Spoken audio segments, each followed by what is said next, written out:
അസ്സലാമു അലൈക്കും വറഹ്മത്തുള്ളാഹി വബറകാതുഹു. അൽഹംദുലില്ലാഹ് വസ്സലാത്തു വസ്സലാമു അലാ റസൂലില്ലാഹ് വഅലാ ആലിഹി വഅസ്ഹാബിഹി വമൻ വാല.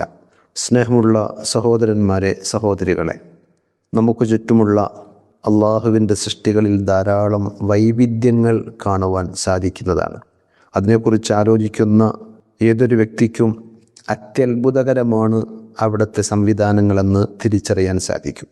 ഓരോ സൃഷ്ടിയെക്കുറിച്ചും ചിന്തിച്ചാൽ, ദൃശ്യപ്രപഞ്ചത്തിലെ സൃഷ്ടികളുടെ കാര്യം മാത്രം നോക്കുകയാണെങ്കിൽ വിവിധ വലിപ്പത്തിൽ, വ്യത്യസ്ത വർണ്ണങ്ങളിൽ, പലവിധ സവിശേഷതകളോടുകൂടിയുള്ള അനേകായിരം സൃഷ്ടികളെ നമുക്ക് കാണുവാൻ സാധിക്കും. ഇന്ന റബ്ബക ഹുവൽ ഖല്ലാഖുൽ അലീം. തീർച്ചയായും നിന്റെ രക്ഷിതാവ് അവൻ വൈവിധ്യങ്ങൾ സൃഷ്ടിക്കുന്ന, സൂക്ഷ്മമായി എല്ലാം അറിയുന്നവനാണ്. സൂറത്ത് ഹിജറിലെ 86-ാമത്തെ ആയത്താണ് നാം കേട്ടത്. അതേപോലെ സൂറത്ത് യാസീനിൽ 81-ാമത്തെ വചനമായി നമുക്ക് വായിക്കുവാൻ സാധിക്കും, അവലൈസല്ലദീ ഖലഖസ്സമാവാതി വൽ അർള ബിഖാദിരിൻ അലാ അൻ യഖ്ലുഖ മിത്ലഹും ബലാ വഹുവൽ ഖല്ലാഖുൽ അലീം. മനുഷ്യനെ വീണ്ടും സൃഷ്ടിക്കാൻ അള്ളാഹു മതിയായവനല്ലേ, ശക്തിയുള്ളവനല്ലേ എന്ന് ചോദിച്ചുകൊണ്ട് പരിശുദ്ധ ഖുർആൻ എടുത്തു ഉണർത്തിയത് ഈ വൈവിധ്യങ്ങളെ സൃഷ്ടിച്ച അള്ളാഹുവിൻ്റെ ഖുദ്റത്തിനെയും മഹത്വത്തെയുമാണ്. ഖാലിഖ് എന്നതിൽ നിന്ന് വ്യത്യസ്തമായി അൽ ഖല്ലാഖ് എന്നൊരു നാമം അള്ളാഹുവിനുണ്ട്. അത് യദുല്ലു അലാ കസ്റത്തി ഖൽഖിൽ ഖാലിഖ്, സൃഷ്ടാവിൻ്റെ ധാരാളക്കണക്കിന് സൃഷ്ടികളുടെ ആധിക്യത്തെ അറിയിക്കുന്നൊരു പദമാണ്. വതനവ്വുഇ അഷ്കാലിഹി വ അൽവാനിഹി, വിവിധ ഇനം, വിവിധ തരം, വിവിധ രൂപങ്ങളിലുള്ള ആ സൃഷ്ടികളുടെ വൈവിധ്യങ്ങളെയാണ് ആ അൽ ഖല്ലാഖ് എന്ന നാമം അറിയിക്കുന്നത്. ചെറുതും വലുതുമായ അനേകായിരം സൃഷ്ടികൾ, അവയിലെ വൈവിധ്യങ്ങൾ. മനുഷ്യനെന്ന സൃഷ്ടിയെക്കുറിച്ച് മാത്രം ഒന്ന് ചിന്തിച്ചു നോക്കൂ. കോടിക്കണക്കിന് മനുഷ്യന്മാർ ഇതിനകം ഇവിടെ ജീവിച്ച് മരിച്ചുപോയിട്ടുണ്ട്. ഇപ്പോഴും ലോകത്ത് കോടിക്കണക്കിന് മനുഷ്യന്മാർ ജീവിച്ചുകൊണ്ടിരിക്കുന്നു. ഓരോരുത്തരും വ്യത്യസ്തരാണ്. അവരുടെ രൂപവും പ്രകൃതവും ശബ്ദവും ഒക്കെ സുബ്ഹാനല്ലാഹ്. ആയിരക്കണക്കിന് കിലോമീറ്ററുകൾക്കപ്പുറത്ത് നിന്ന് ടെലിഫോണിലൂടെ നമ്മളോട് സംസാരിക്കുന്ന വ്യക്തിയുടെ ശബ്ദം നമ്മൾ വർഷങ്ങൾക്ക് മുമ്പ് കേട്ടതാണെങ്കിലും ആ വ്യക്തിയെ ശബ്ദത്തിലൂടെ തിരിച്ചറിയുവാൻ നമുക്ക് സാധിക്കും. അതേപോലെ തന്നെ നമ്മുടെ ഓരോരുത്തരുടെയും വിരലുകളും കണ്ണും കാതുമെല്ലാം വ്യത്യസ്തമാണ്. തിരിച്ചറിയാനുള്ള അടയാളങ്ങളായി അവ ഉപയോഗപ്പെടുത്തുന്നത് നമ്മൾ കാണാറുണ്ട്. നമുക്ക് ചുറ്റും കാണുന്ന മരങ്ങളും ചെടികളും അവയിലുണ്ടാകുന്ന പൂക്കളും കായ്കളും ഇലകളും എല്ലാം വൈവിധ്യങ്ങൾ നിറഞ്ഞതാണ്. കാഴ്ചയിൽ മാത്രമല്ല, ഗുണങ്ങളിലും.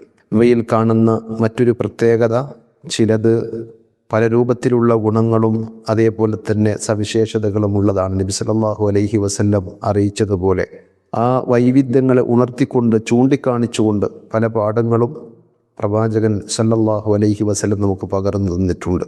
അതിൽപ്പെട്ട ഒരു ഹദീത്താണ് സ്വഹീഹുൽ ബുഖാരിയിലും സ്വഹീഹ് മുസ്ലിമിലും ഒക്കെ നമുക്ക് കാണുവാൻ സാധിക്കുന്നത്. മസലുല്ലദീ യഖറഉൽ ഖുർആന കൽ ഉത്റുജ്ജ. വിശ്വാസിയായ പരിശുദ്ധ ഖുർആൻ പാരായണം ചെയ്യുന്ന ഒരു മനുഷ്യൻ്റെ ഉപമ മധുര നാരങ്ങ പോലെയാണ്. ത്വഅമുഹാ ത്വയ്യിബുൻ വരീഹുഹാ ത്വയ്യിബ്. അതിൻ്റെ രുചി വിശിഷ്ടമാണ്, അതേപോലെ തന്നെ അതിൻ്റെ ഗന്ധവും വളരെ പ്രത്യേകതയും അതേപോലെ തന്നെ നന്മ നിറഞ്ഞതുമാണ്. വല്ലദീ ലാ യഖറഉൽ ഖുർആൻ, എന്നാൽ ഖുർആൻ പാരായണം ചെയ്യാത്ത ഒരു മനുഷ്യനെ സംബന്ധിച്ചിടത്തോളം കത്തംറത്തി, അത് ഈത്തപ്പഴം പോലെയാണ്. ത്വഅമുഹാ ത്വയ്യിബ് വലാ റീഹ ലഹ. അതിന് നല്ല ടേസ്റ്റ് ഉണ്ട്, പക്ഷേ സ്മെല്ലില്ല. എന്നാൽ വമസലുൽ ഫാജിർ, അല്ലെങ്കിൽ വമസലുൽ മുനാഫിഖ്, കപടവിശ്വാസിയായ തെമ്മാടിയായ ഒരു മനുഷ്യൻ്റെ ഉപമ. അല്ലദീ യഖറഉൽ ഖുർആൻ, പക്ഷേ അയാൾ ഖുർആൻ പാരായണം ചെയ്യുന്നുണ്ട്. അങ്ങനെയുള്ളൊരു മനുഷ്യൻ കമസലി റൈഹാന, ഒരു സുഗന്ധച്ചെടിയെ പോലെയാണ്. റീഹുഹാ ത്വയ്യിബ് വത്വഅമുഹാ മുർറുൻ. അതിൻ്റെ സുഗന്ധം എല്ലാവർക്കും ഇഷ്ടമാണ്, നല്ലതാണ്, പക്ഷേ അതിന് കയ്പ് രസമാണുള്ളത്. ഇതുപോലെയാണ് കപടവിശ്വാസിയായ ആൾ.